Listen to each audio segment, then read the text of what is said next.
السلام علیکم دوستانو شیردل تخنیکی معلوماتی چینل ته ښه راغلاست. الله تعالی دې وکړي د صحت او عافیت جامه پتن ولرئ. زموږ د نن ورځې ټاپک او موضوع ده: نمبر 1 what is substation. نمبر 2 which electrical appliance in substation. دریم what important activities does it perform. یعنی دوستانو برېښنایي سبسټیشن څه ته ویل کیږي. دوهم برېښنایي سبسټیشن کې کوم مهم برېښنایي وسایل موجود دي. دریم او دغه برېښنایي وسایل چې کوم په سبسټیشن کې موجود دي کوم فعالیتونه سرته رسوي. دوستانو راځو ټاپک او موضوع ته. اول راځو سبسټیشن ته. سبسټیشن عبارت د هغه برېښنایي ځای څخه دی چرته چې دوستانو سټپ ډاون او سټپ اپ ترانسفارمر نصب شوي وي. په هغې کې دوستانو های ولټیج په لو ولټیج بدلیږي او یا لو ولټیج په های ولټیج بدلیږي، نو دې ته دوستانو سبسټیشن ویل کیږي. او د سبسټیشن برېښنایي مهم وسایل عبارت دي: اول سټپ اپ او سټپ ډاون ترانسفارمرونه چې د برق ولټیج اندازه ښکته او پورته کوي. دوهم وی سی بی ویکم سرکټ بریکر چې پاور کیبلو ته برېښنا اپ او آن کوي.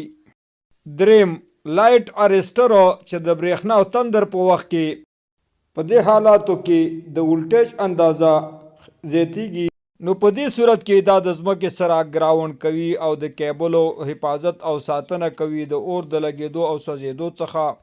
څلورم ای بی سویچ چې دې ته آیسولیټر وایي او دې ته ایر بریکر سویچ ویل کیږي. دا هم دوستانو د پاور د اپ او آن لپاره استعمالیږي.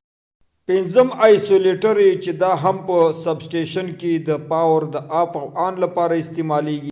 شپږم بسبارې چې د درې واړو فازونو لپاره یعنی درې واړو ګرمو لپاره استعمالیږي چې دې ته درې واړه ګرم کنیکشن کیږي.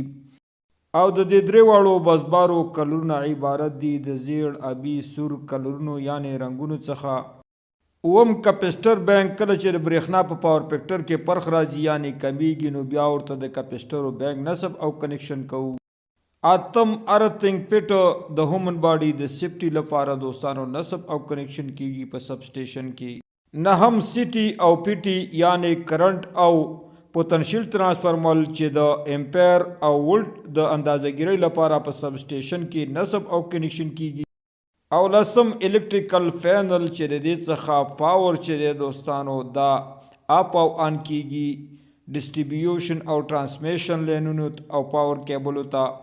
دوستانو دا وا زموږ د نن ورځې ټاپک او موضوع چې د سب سټیشن په رابطه باندې وه.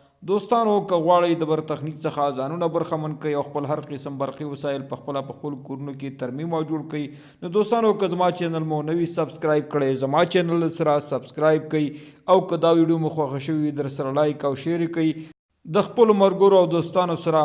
دوستانو ستاسې د توجه او لیدو څخه یو نړۍ مننه. السلام علیکم.